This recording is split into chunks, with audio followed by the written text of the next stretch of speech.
Hi, I'm Dr. Amy Robbins, and welcome to Life, Death, and the Space Between podcast. I'm a licensed clinical psychologist and medium, and here we explore life, death, consciousness, and what it all means. Today, I have Kute Blackson on the show. Kute is utterly unique in the world of human potential. Unlike those who promise to help people get what they want, Kute's life work instead reveals to people what they have to give by liberating who they are most truly and deeply. The focus, freedom.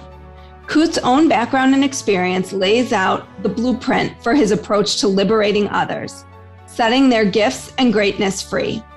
Born in Ghana, West Africa, his multicultural upbringing as the child of a Japanese mother and Ghanaian father, raised in London and on 4 different continents, defies all stereotypes.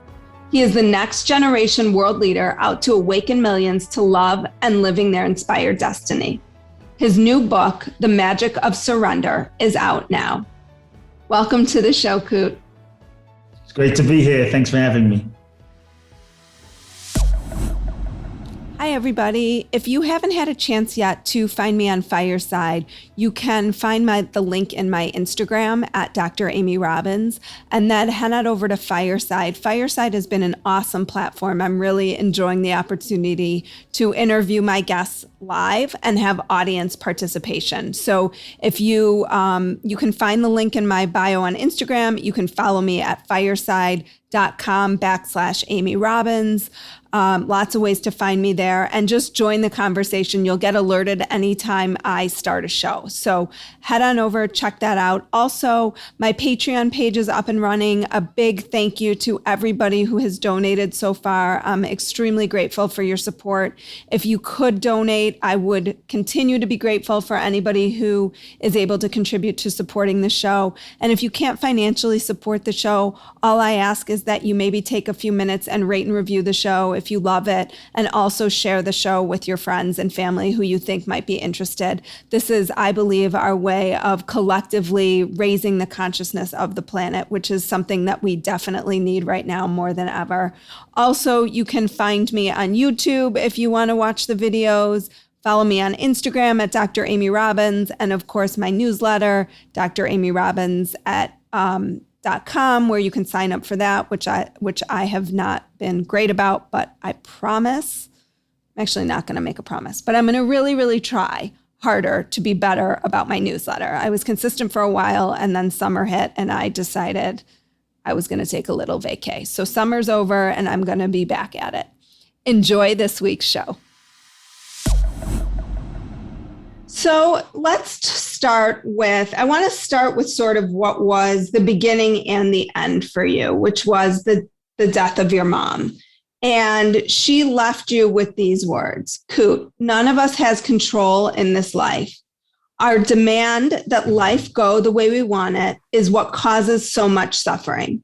Know that the degree to which you surrender determines the degree to which you are alive, the degree to which life can use you, the degree to which you can enjoy life. And she said that with a smile. So can you talk about those sort of parting words and how that set you on this trajectory of surrender? Yeah, I mean, it was pretty straightforward. My mother, when she was diagnosed with stomach cancer, I got to be with her for the entire year. Back and forth from LA to London. She was in London, I was in Los Angeles, and she never complained. She never cried, complained, felt like a victim. And I really saw that the key to her freedom was in her surrender. It really hit me because I asked her when the doctor said that basically you're going to die and there's nothing we can do for you, nothing more. This is it. It's days, weeks, or months. And I said to my mother, "Are you afraid?" And she said, "I'm not afraid because I know I'm not just this body." She had a deeper understanding. And then, so I said to her, "Is there anything I can do for you as your son to make your final days? What can I do for you? What do you want? What do you need?" And she just simply said, "There's nothing I want. There's nothing I need. I just want what God wants for my life." And to those words you read, I realized that she wasn't attached to living. She wasn't attached to dying. She wasn't resisting living. She wasn't resisting dying. She was really just open to whatever the journey for her soul was in this lifetime. And it was such a beautiful place for her to be, because she was truly surrendered to ultimately the highest good for her life. I think in many ways, as human beings, we think that we know what we want for ourselves. And many of us sometimes, as spiritual practitioners, we end up manifesting things in our life only to realize when we manifest it, this is not what I really wanted. And we're left feeling maybe unfulfilled, unhappy. It was like miserable. It's like now we got what we wanted, what we thought we wanted, but we're not really happy. And so sometimes what we think we want is only what we thought we wanted based on who we thought we were, which was a conditioned identity-based being for programmed from our past and childhood, et cetera, generational patterns. And so what we think we want is just what we thought we wanted based on who we thought we were, but it's not what we really wanted. It was just what we thought we wanted. And so many times our goals and our dreams can be projections of unmet needs from childhood of what we think we want. And so for me, my mother really taught me, I really realized it was in how she lived her entire life. That's what I was going to ask did you experience her as this spiritual throughout your life? Yeah, she was always spiritual. This was my mother. She's deep spiritual being, but she was just my mother, but she was always deep, always spiritual, always God, universe, life. But I realized that my mother was a truly enlightened being. And she wasn't enlightened because she had a great halo, or she, wearing all these robes with thousands of followers touching her feet. And she didn't need to be known. She didn't need to be famous. She didn't need to have a great following. I always thought of my father as this enlightened being because he was the guru, the teacher, had 300 churches and the miracle worker. And everyone knew my father as this great man. My mother ran life. And so it appeared quite normal. But I realized that it was in her egolessness and her surrender that really, the depth of her surrender, even in the face of her death. Many times we can be all surrendered when things are going well. Well, universe, I surrender if it goes my way. I surrender if, right? But here she was going to die. The doctor's life saying, you're going to die. There's no way out. And her equanimity and her peace and her dedication and her trust in the universe's unfolding didn't waver. That, for me, was living proof that you couldn't fake. And I realized this is a little enlightened being, like my mother. And her greatness was in her surrender. She was a woman who served people with everything she had. She sought no fame. She sought nothing. Here was a woman who married a man from Africa, which is a whole other story. She married my father from Africa, having never met him, never seen him, never spoken to him, agreed to marry him because she felt that this was what she was guided to do. And this is surrender. And so I realized she had been living surrender her entire life. And that was the beauty and the power of this woman. And it really, really inspired me. So I think we're moving as a humanity. As I look at the last year, pandemic, COVID, whatever label we want to put on it on one level, but I believe we are in a global evolutionary spiritual process as a humanity where we are being initiated and upgraded as a humanity, as a civilization into a more aligned way of living as humans, which is really about surrender. We've been in a global surrender meditation for the last year and a half, and it's a surrender seminar, so to speak, where we don't know what's going to happen anymore. We have to give up this idea that we know because we don't. What's going to happen and where we're going to go and lockdown, up, down, this, down. And so I really believe that we're being initiated into a deep way of being, which is about living more in alignment with the divine, living more in alignment with our souls, with our true essence, moving from an ego-based, shall we say, way of living life, which is all about what do I want for myself? What do I want? What's my goal? And I think so much of even self-help, personal development, field has been about what do you want? Go get it, make it happen.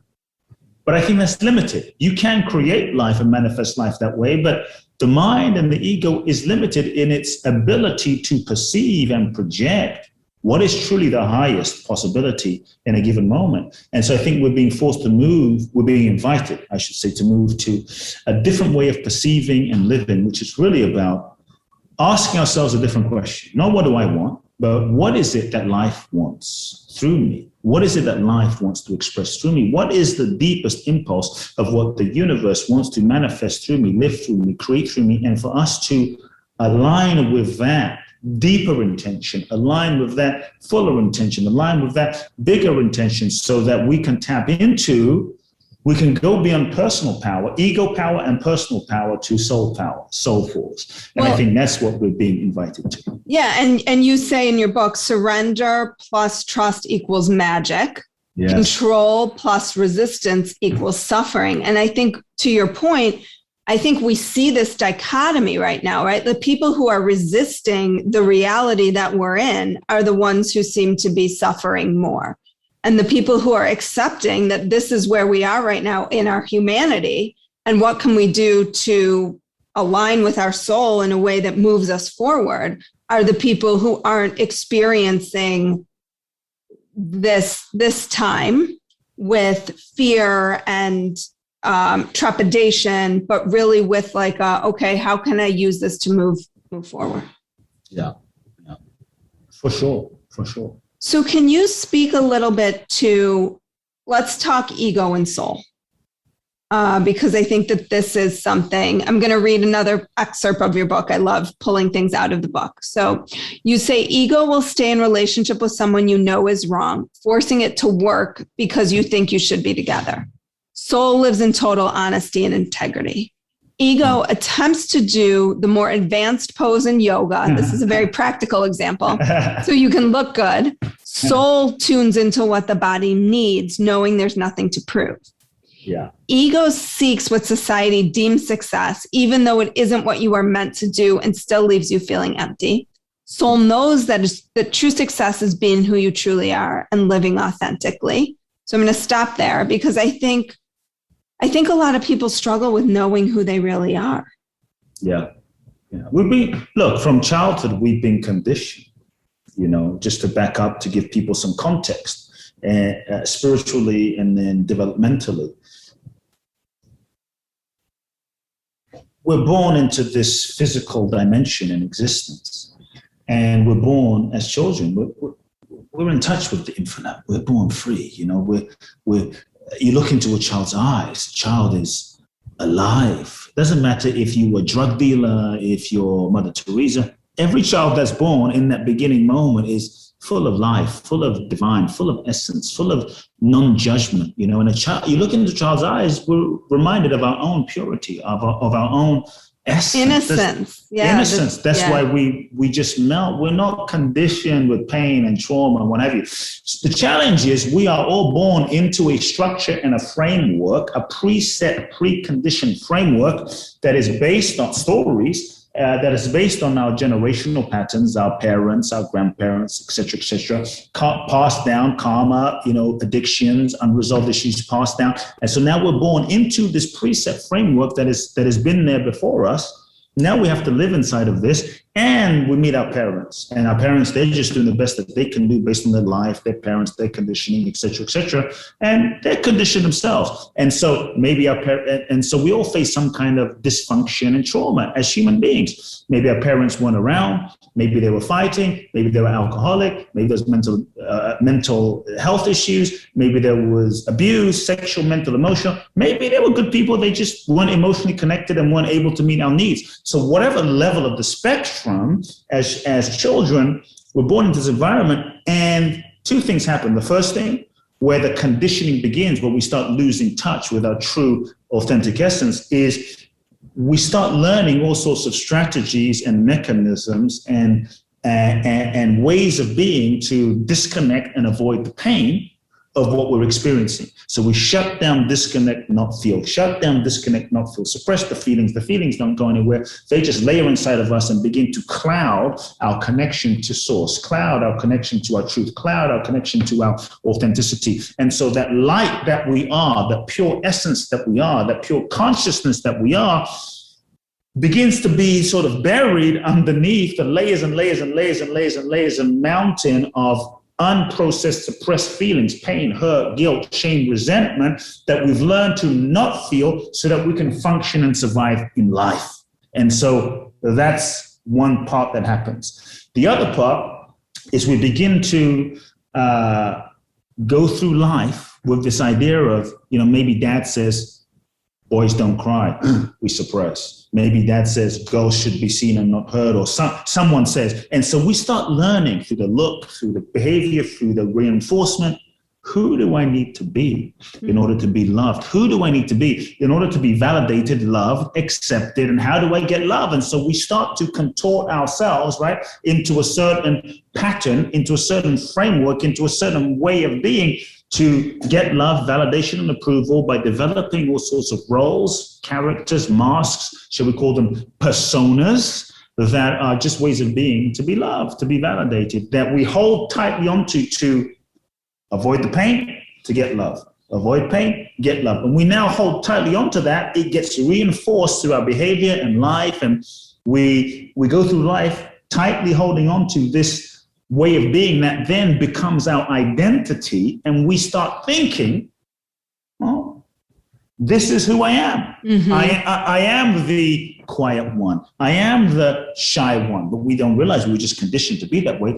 I am the attention-seeking one. I am the over-responsive one, the caretaker, the nice guy, the nice girl. This is just who I am. We don't realize. So we start thinking that's who we are, but we don't realize it's just who we've been conditioned to be. So the degree that we have been conditioned is the degree to which, or stuck in our conditioning, is the degree to which we're not truly free to live life and fulfill our true potential. And so over time, through life, through experiences, we start really believing and identifying ourselves as this persona that we become, which is really, and the degree to which we hold on to that is really ego. Ego isn't good or bad. Ego is a process of conditioning and identification with name, form, patterns, memories, feelings, beliefs, etc., that we hold so tightly onto that it creates a sense of separation with our true selves and others. And so what's your recommendation in terms of integrating those pieces?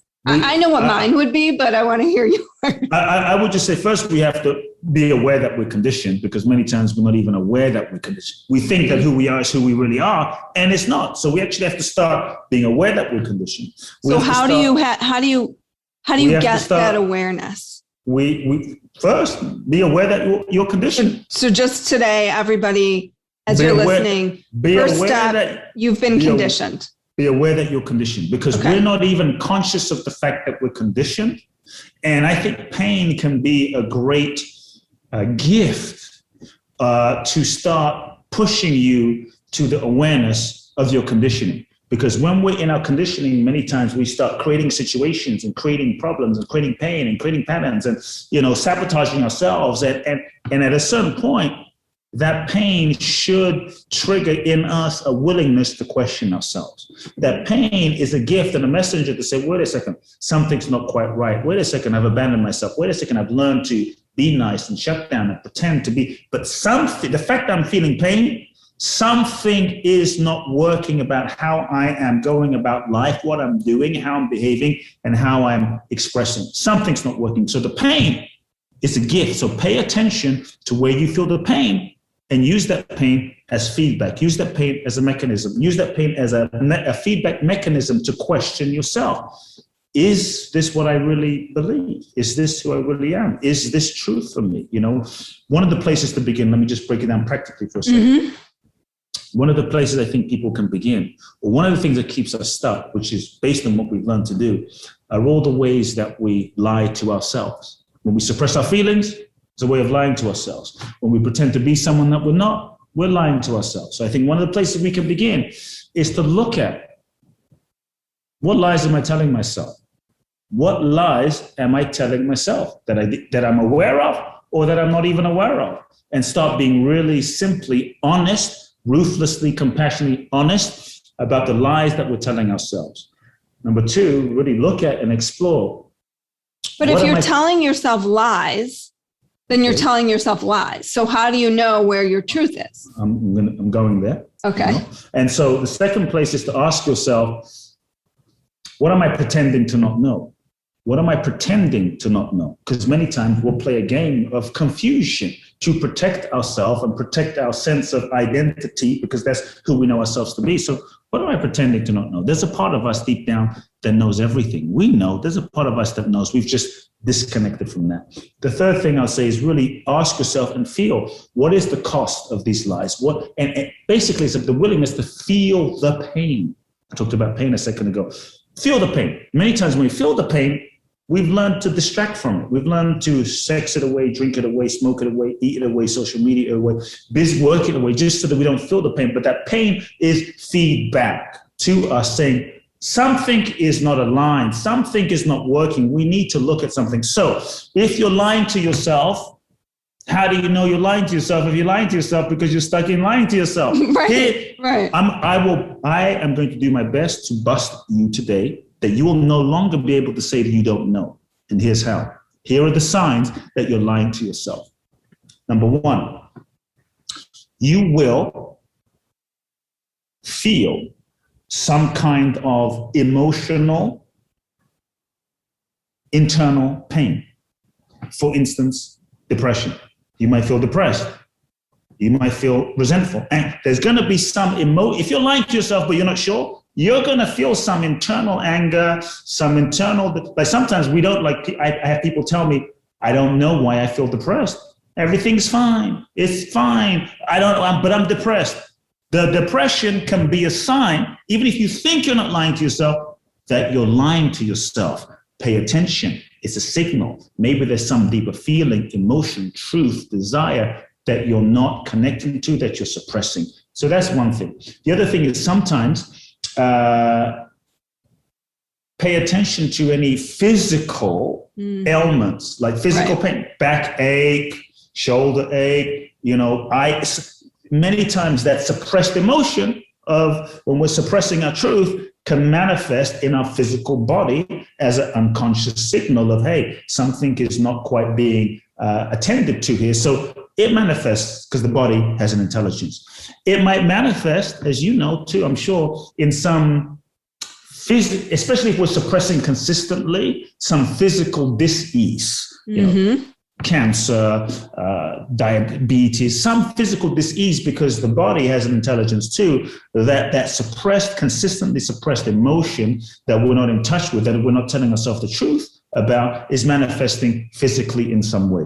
It can manifest another way. It can manifest when we're not truly honoring our truth, what we really feel when we're lying to ourselves. We're not flowing. Our true feeling is not flowing from us out into the world. So there's a blockage. Our energy doesn't flow. It's not harmonious. It's not synchronized. It's not flowing. It's stuck. So as a result, everything is energy.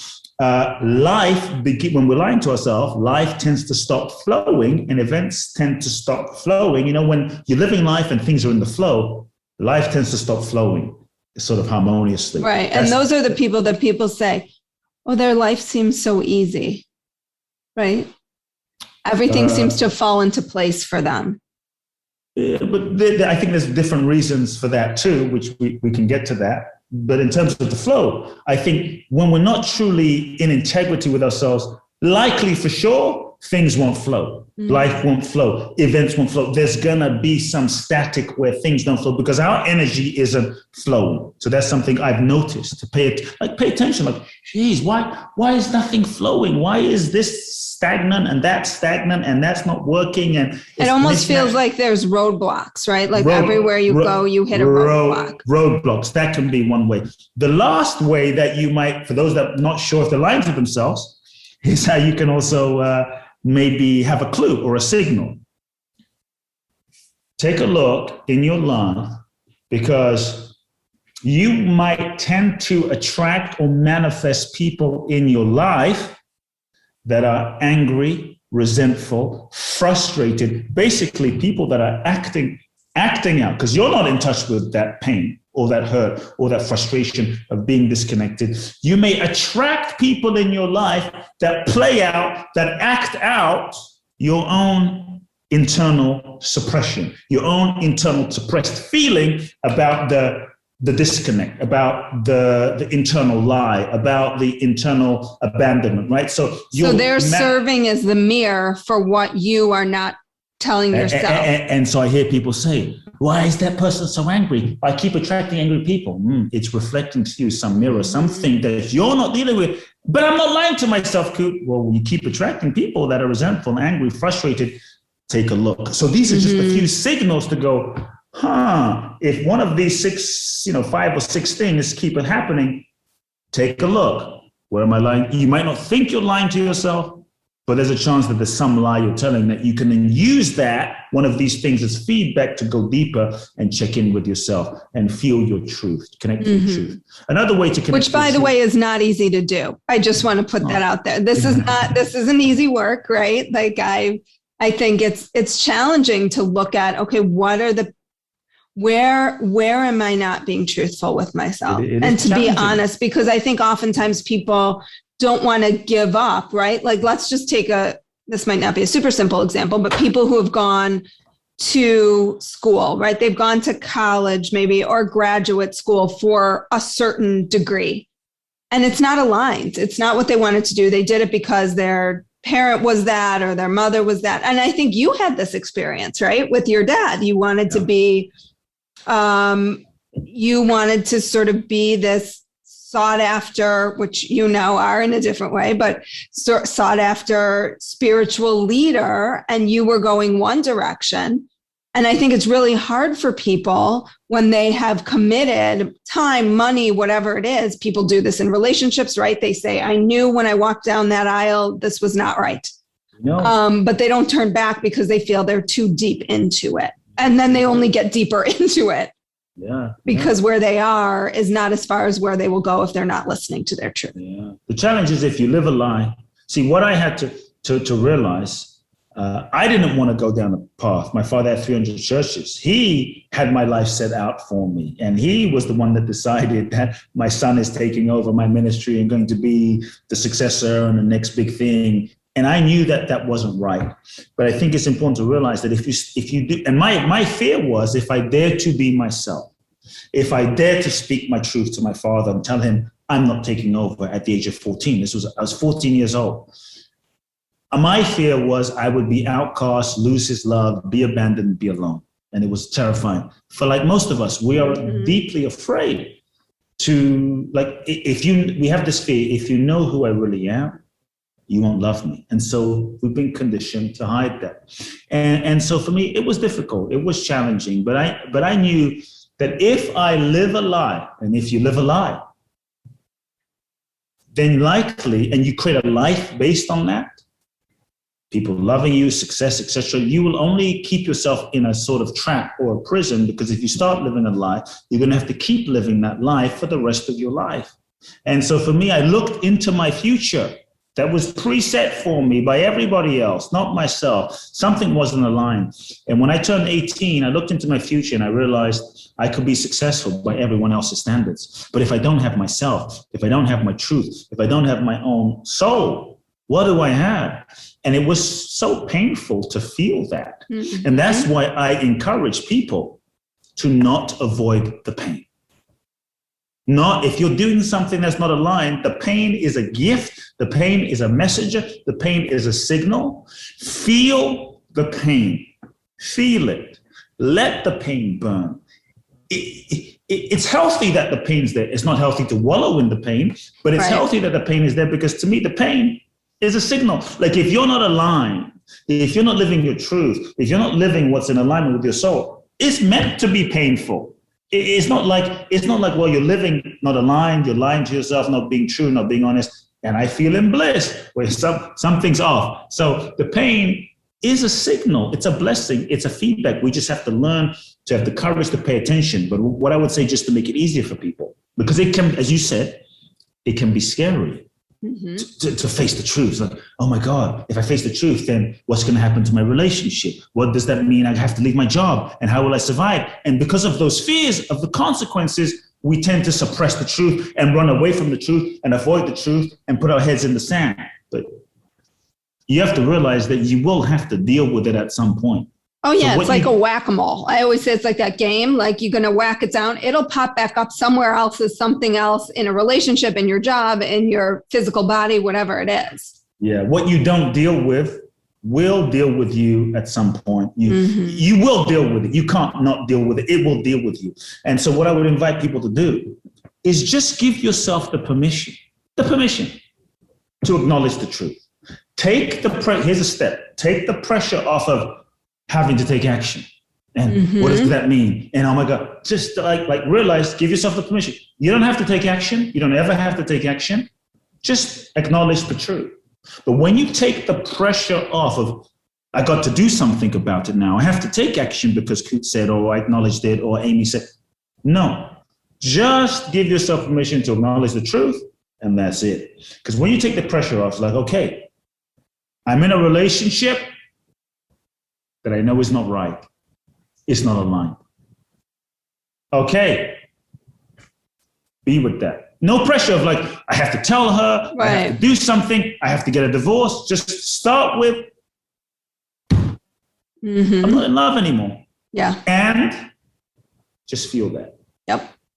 Just feel that. Because when I work with people, one of the things that I often say is there's no rush to do something. What you will need will make itself clear in time when you are listening to your soul. Sure. Yeah. And so when you just feel like, wow, I'm not in love with my wife. It's painful, it's scary, but just feel it. Because all the feelings that start arising begin the process inside. But when we're so afraid of, oh my God, I'm going to have to do something, and what does this mean for my family? It's just, then we don't even feel it, and then we continue. But if we give ourselves the space and the gentleness and the compassion to just feel our feelings, then we can allow that process to work inside of us, and it starts to move us in the direction of deeper truth. So start with the permission to feel, acknowledge your truth, and feel. That's it. That's it. That's a beginning. Right. So you covered my question about excavating truth, because I think we nailed that one. Let's talk. I loved this one, the miracle mindset. Okay. Let's talk about that, because I think a lot of people think miracles are like these, the skies open, the angels come in, they're singing, you hear them, you see them, you are now enlightened, right? And it's not, the way that you frame it in the book is actually much different than that. So talk to us about that a little bit. Yeah, I mean, I've never seen an angel float from the sky. And if I did, it might be a little like suspect. But in all seriousness, I think a miracle is this moment. I tell people that if you really want to see a miracle, just look in the mirror. Let's just get off of a spiritual sort of conversation for a second. Let's just get biological. Right. It is amazing. Just tune into your body and feel your body. The breath that's happening. Every moment is a breath. Like you and I, whoever's listening in, you had breakfast this morning. Maybe you had a piece of toast or an egg or an apple.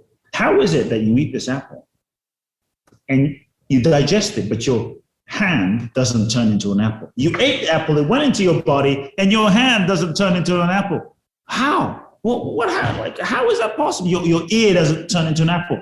There is an intelligence inside of you. There is an intelligence, call it whatever you want, innate intelligence, divine intelligence, infinite intelligence, consciousness, life force, energy, blah, blah, blah. There's an intelligence that knows exactly what to do. In your body. Right now, you're breathing, I'm breathing, we're breathing, is listening to this conversation. Breath is happening. You're not sitting here going, oh my God, I have to breathe, I have to breathe.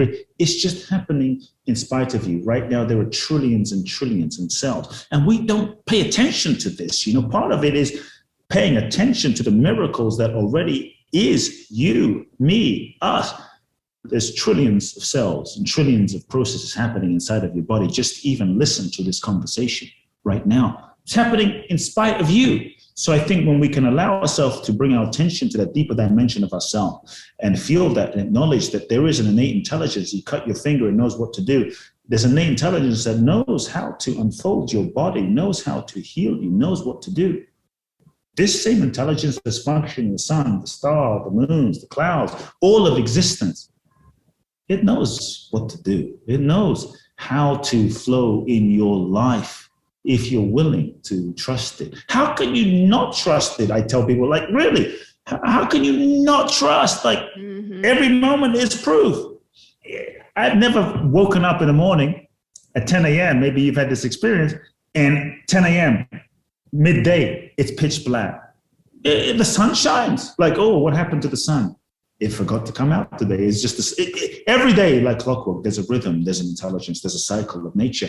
And so much of life is proof that we can trust it. We can trust life. And sometimes you might be in a moment and things or an experience, a relationship, a situation doesn't make sense in the moment because we're only able to see a situation in a moment from the current level of our consciousness and conditioning, but we're only able to see a situation from our current lens. And so we're not able to see the multidimensional levels of what is happening in a moment. And so sometimes when something happens or something doesn't go according to what we want, we think something's wrong, we get mad, we get upset, we get depressed, we feel, dejected, so to speak. But sometimes not getting what you thought you wanted is actually grace. Is actually a blessing. And even though you're not able to see in the moment what's happening, there is an intelligence. I believe the universe is always working for your highest good, even if you can't see it right now. And if you look at your life, if you look at your life, think about all the things that didn't happen, that you really wanted to happen, that the way it unfolded was better than what you thought. Right. And even the things that you thought were worse than you thought, if they didn't happen, you may not have met your husband. You may not have met your spouse. You may not have had your kid. You may not have met your best friend. And even the things or even if you think about, for instance, that relationship maybe 10 years ago that you I really want this to happen. You so wanted it to happen. You were like, this is the one. Yeah. And you were in love. You planned your future and you broke up. You were devastated. You couldn't imagine. You were mad at God. But maybe now, 3, 5, 10 years later, you look back and go, thank God that didn't happen. And so we have to learn to trust that even if you can't see it or understand it right now, there's an intelligence that's unfolding. Look at Mandela, 27 years in prison. Can you imagine 27 years? We've been dealing with COVID for a year. 27 times 27 years in prison in a cell for just trying to help people, trying to help humanity. So from the lens of the ego, it looks messed up. From the lens of the ego, it looks wrong. It looks bad. But from the perspective of the soul, it's a perfect soul development and unfolding that needed to happen on 2 levels, because perhaps it took 27 years for him to dig deep and develop the spiritual, mental, emotional, soul force, forgiveness, compassion, vision, reflection, so he could fulfill his vision. But also, I think on a global level, it prepared the world for Mandela. And so we were that much more receptive so that when he was let out, he was able to have affect the change that he was able to make. So from one level, should he have not spent 27 years in prison? Would it have been better or not? So from the bigger perspective, I believe there is an intelligence that's unfolding our lives, is living us and breathing us. And so I think the more we can stop projecting into a moment what we think something means. So really, it's the willingness to not know. The mind is constantly trying to know. That's how we try to control everything. And we think we know what something is. We try to make a meaning about what something is, about what a relationship is, but we don't realize that when we attach to the meaning of knowing what something is, we actually limit life. Because the mechanism that we use to make meaning of something is our minds, is our egos, is our personas, which is conditioned and limited. So I think part of surrender is the willingness to say, I don't know. I'm not sure. I don't know. That's not a giving up. It's an openness. It's a bigger openness to say, I don't know what this means, but I'm open to finding out. And so the willingness then to live in a state of curiosity. I don't know what this is. I'm not going to project onto this moment or the future what I think is going to be, what I think is going to happen, but I'm going to allow life to show me. I'm going to allow life to reveal to me. I'm going to allow life to lead me. And I believe that in that state of surrender, and trust, right? That's and surrender trust. plus trust, because you have to, yes. You can surrender, but if you don't trust, then the magic isn't going to happen. In that surrender and trust, life often unfolds more than you can imagine. What I will say, though, the magic is always happening. The magic is always happening. We're not always available to the magic. Right. Or aware. We're not aware of the magic. We're not paying attention to the magic, or we're blocking the magic because we think that the magic should be something else. Like Mandela going, the experience I'm having is not the experience I should be having. I shouldn't be in prison for 27 years. I'm going to propose that was the magic too, that if that didn't happen, he will not be the Mandela that we know, that even though he's dead, still lives on in so many. He's still having an impact that probably he wouldn't have had he never been to prison. And so I think the openness to say, I don't know, but I'm available, that's a key. So last thing I want to cover, and we could cover a lot more, is purpose. Okay. A lot of people talk about purpose. I need to find my purpose. I need to live my purpose. I need to be on purpose, versus that's the ego, versus the soul, which says, what you and I are doing here in this moment, right the second, is our purpose. Yeah. Every moment of life is the purpose of life. You know, ego wants to find something. It wants to seek and seek and seek and seek. Here's the principle of the ego. It wants to seek and seek and seek and seek and seek, but never find. Because seeking is part of the ego's way of reinforcing its identity, reinforcing itself. So if I'm constantly seeking, then ego is like, I exist, but it doesn't have any real existence when we realize what it is and what it isn't, you know? And so I tell people, stop trying to find your purpose. Number one, realize every moment is your purpose. Number two, from a spiritual level, we are souls incarnated in this human experience, you know, and every experience, every relationship, everything is part of our soul's evolution. Life is the classroom for our soul's evolution. When we realize that the purpose of life is our evolution, to realize who we are, to love more, to share gifts with the world, and to evolve, to realize our true essence, to remember our true identity. When we really get that, that's the purpose of life, no matter what we're doing or what we're not doing. Everything that we do is just a vehicle for that realization and that awakening. Then it's less about what we do and what we don't do, and it's more about learning the lessons we need to learn through every relationship and every situation.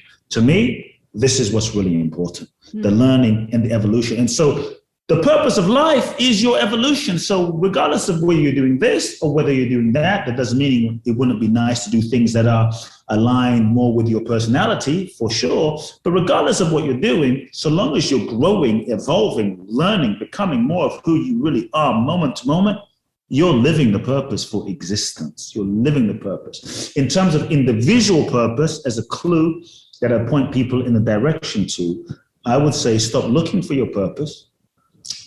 Seeking your purpose can also be an avoidance of sharing your gifts as you are now, because I'm always looking for my purpose and what's my purpose. Then you don't have to live your purpose and just start where you are. So I tell people, start where you are and go in the direction that makes you come alive. Go in the direction of your deepest impulse, your deepest truth makes you come alive, and just begin. And you find that as you take one step, life reveals to you the next. As you take another step, life reveals to you the next step. And your purpose is revealed to you in the process of living life itself. And all of a sudden, 5 years, 10 years, you might find, wow, I lived into my purpose and it wasn't quite what I thought. But if you don't take that step, that may not be your ultimate thing. Right. If you don't take that step because, that's not that big deal, that's not that important, then you don't go on the journey that your soul needs to go to learn to become who you need to be, to learn what you need to learn to go to the next step, because you're so busy thinking that step is not that important. But if you take the step, you learn the lessons, then you unlock the key to the next step, and then you become more and more in the process of life itself. Mm-hmm. Final thing I would just say is, when you realize how sacred each moment is, if you truly want to live your purpose and be entrusted with more and more in life, simply look around. If you want to impact life, if you want to make a difference, look around and respond to the need in the moment. Look around and ask yourself, what is the need in the moment in my life right now? Many times, and I was guilty of this, many times we look around like, I want to change the world. I want to create a revolution. I want to impact. I want to, do these huge things. And the person next to us needs help. And we don't help that person next to us because we're so busy thinking about this big purpose that we're going to live that we don't respond to the need in the moment. And I would say, sure, rather than waiting to be put on the stage or rather than waiting to do that big thing, maybe see how you can serve the person down the street or your neighbor. Right. Maybe just make sandwiches. Or your community, right? Your community. Maybe just making sandwiches every day, every week for some of the homeless people. Start where you are with what you have, exactly as you are. Then life gives you more. Life gives you more. Life gives you more. Well, that was a beautiful way to end. So thank you so much. I'm so grateful for your time. We had a little bit of technical difficulties in the beginning, so we sorted those through. Where can people find you if they're interested in learning more about your work, what you do, who you are, your book, Sure. The Magic? Yeah, people, thank you for having me. People can find me, obviously my book, The Magic of Surrender. Love for everyone to check it out. It was not the book I thought I was going to write, but the book that was destined. But the book that was written by your soul. Right? Yes. Yeah, I had to surrender to the book that was seeking to be written.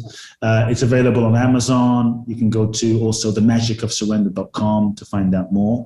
My website, kuteblackson.com. Check out all my info there in terms of events and online events. Also, I do a 12-day journey in Bali when Bali's open, www.boundlessblissbali.com.